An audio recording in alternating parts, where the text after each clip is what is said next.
Na verdade, começou tudo com uma epidemia. Começou pelos pacientes que estavam doentes e precisavam ser atendidos em algum lugar. Os primeiros casos na cidade de Rio Grande foram em 85, mas eram pessoas de um poder aquisitivo mais alto, uma classe mais diferenciada, que não se sentiram à vontade de se tratar em Rio Grande e foram para Porto Alegre. Em 87, nós tivemos o primeiro caso que se tratou aqui em Rio Grande, foi no Hospital Universitário. Eu era preceptora da residência de clínica médica e tinha uma residente que já tinha ficado um tempo em Paris e conhecia a AIDS, tinha visto a AIDS em Paris. Quando surgiu o primeiro caso em Rio Grande, nós invertemos os papéis. Eu fiquei sendo a residente dela e ela minha preceptora.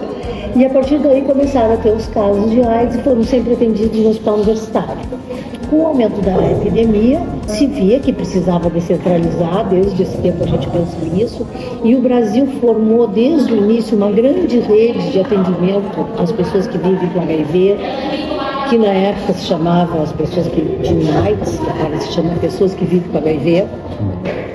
E o Ministério da Saúde sempre fez uma grande rede para descentralizar, para evitar as ambulâncias por centros grandes. Rio Grande, como uma cidade portuária, então foi das primeiras cidades no Rio Grande do Sul a ter casos de AIDS.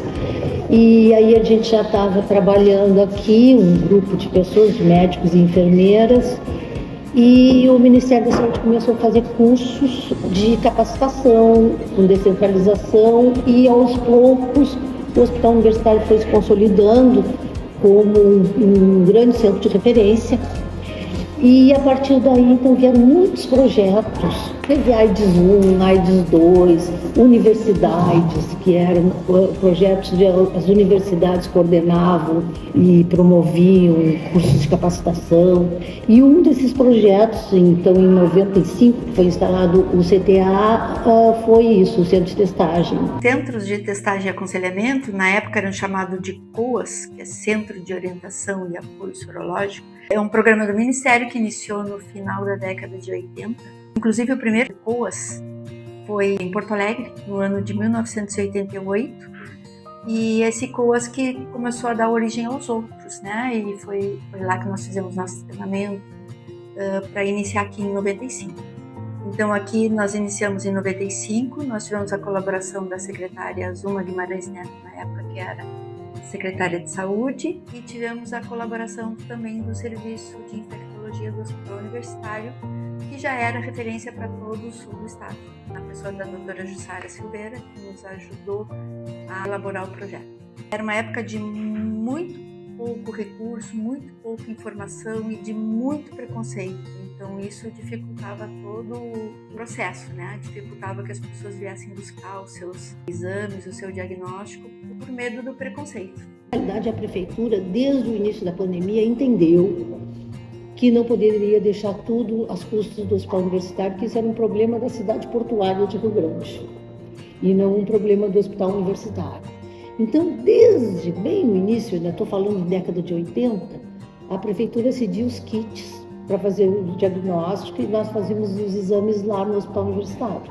Trabalhar com epidemia é isso. A gente, quando pensa que chegou lá, se espraiou mais um pouco e a gente ainda está atrás, tem que dar outros passos. Isso é assim.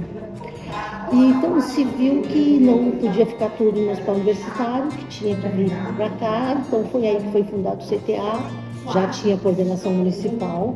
Eu gostaria de falar assim que não só fiz esse trabalho aqui dentro do CTA, eu fui uma incentivadora de fazermos um trabalho na comunidade, de prevenção na comunidade, nas escolas, com grupos de profissionais de saúde, com grupos de profissionais de educação, nas empresas.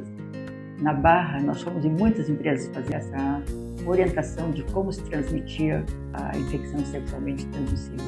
Todos os eventos que tinham na cidade, eu era uma das primeiras assim, a querer um local privilegiado na Festa do Mar, na FEARG, para colocarmos o trabalho lá. Éramos uma equipe bem reduzida, mas trabalhávamos com muita dedicação e muita ética. Mas como foi se ampliando a abrangência do trabalho, o município começou a ceder mais funcionários. Tiveram muitas pessoas trabalhando. Nosso trabalho era meio desafiador. Nós trabalhávamos, teve momentos que trabalhou até a noite. Com pouco recurso, nós usávamos o nosso próprio carro. Para se deslocar para essas empresas da Barra, nós íamos no nosso próprio carro. No começo a gente teve algumas dificuldades, a demora dos resultados, a equipe reduzida, dificuldades de conhecimento, preconceito, uma série de coisas. Mas depois, em 2013, com a chegada dos testes rápidos, as coisas melhoraram bastante. E o aconselhamento, que era coletivo no início, passou a ser individual na hora da realização dos testes, e também acabou aquele tempo doloroso, né, de espera pelo resultado do exame. A pessoa já sai hoje com o seu resultado. E havia toda a construção do trabalho que era preciso fazer, porque na época ainda havia muito preconceito em relação a HIV/AIDS, então havia um certo constrangimento das pessoas, tinha pessoas que tinham vergonha de vir, e os exames eram feitos de maneira sigilosa e anônima, né? Eles eram identificados por números, porque na época realmente o preconceito era muito grande. Então as pessoas recebiam um cartão numérico, faziam o teste, e depois, quando elas voltavam, se não trouxesse o cartão, não tinha como receber, e também elas sabiam que eram responsáveis por aquele cartão, e se alguém trouxesse o cartão, ia saber o seu resultado. Mas dar um resultado positivo naquela época era muito pesaroso, porque já havia tratamento para HIV/AIDS, mas era um tratamento pesado e não tinha a segurança que tem hoje. Era um tratamento realmente além de desagradável, né? Não tinha aquela confiança que lentamente foi se ganhando de que a AIDS se tornava uma doença controlável. Naquela época ainda não era exatamente assim. Não era uma palestra que nós íamos fazer um intercâmbio de saber, e todos eles tinham saber. Eu começava assim e deixava de falar. Quando eu fazia isso. Deixava de falar. Eu gosto muito de falar no grupo, ficar olhando para todos do grupo. E eu não fazia uma palestra formal. Eu começava a perguntar o que ele achava, o que ele pensava, como que ele pensava no HIV, o que era HIV.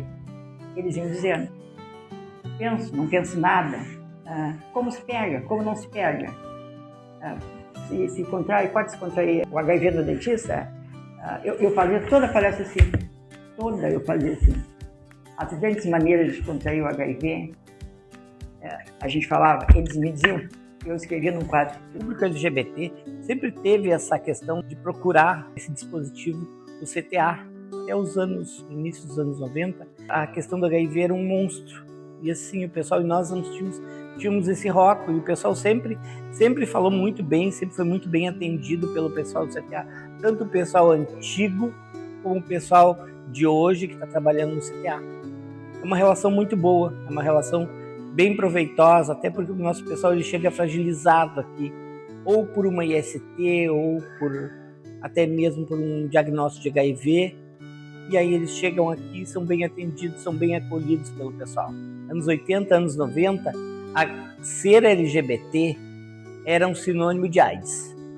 As pessoas não queriam tocar na gente, não queriam lidar com a gente porque era um sinônimo de HIV.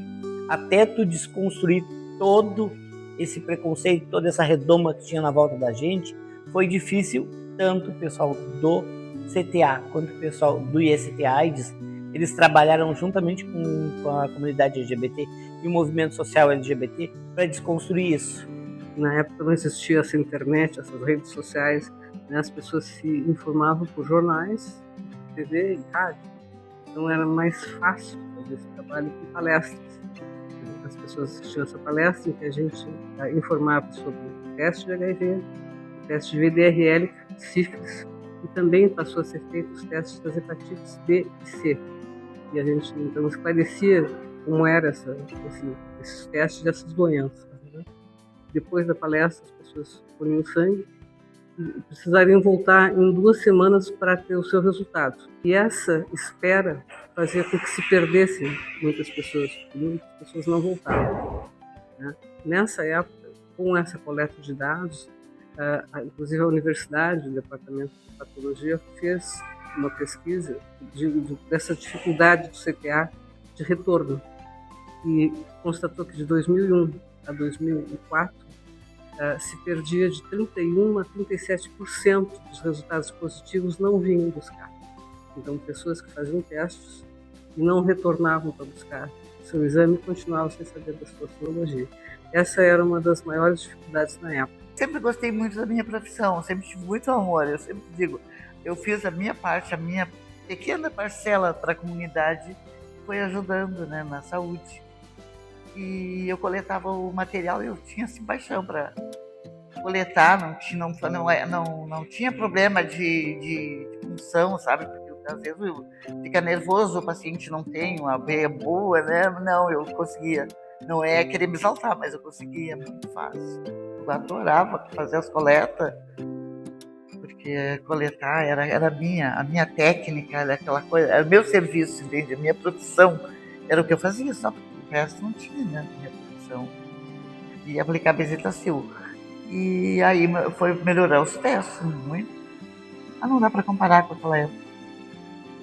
Melhorou muito, muito o atendimento. Antigamente, demorava mais de 15 dias. Depois, quando passou a ser feito aqui no Laboratório Municipal, em torno de 15 dias. E hoje, em torno de 15, 20 minutos. No máximo 30 pessoas saem daqui com o seu diagnóstico. Hoje, nós estamos fazendo uma média de 100 testes mês, sob demanda espontânea, não tem agendamento. Chega aqui e aguarda um pouquinho, se tiver alguém sendo atendido, e faz a testagem. Mas é importante salientar que todos os postos de saúde realizam a testagem rápida para HIV, sífilis e as hepatites virais. Uma das coisas que eu pensei é que os desafios continuam mais ou menos os mesmos. A tecnologia evoluiu muito. Hoje o exame é muito simples, é na ponta de dedo, tem teste oral, vacina vem de farmácia, é tudo muito simples. Mas o desafio de encontrar as pessoas soropositivas continua onde estão. Para tu ter uma ideia, o Ministério da Saúde estima que tem 1 milhão de pessoas vivendo com HIV no Brasil. E tem 900 e poucas mil diagnosticadas. Então ainda tem 100 mil pessoas que não estão diagnosticadas, que não sabem do seu status HIV. Onde estão essas pessoas?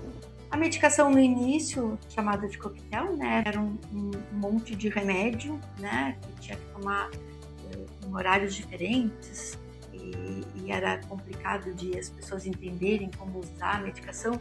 Hoje nós temos, tá tudo muito mais facilitado, né? Hoje o tratamento pode chegar a ser 2 medicações e às vezes em um comprimido apenas ao dia.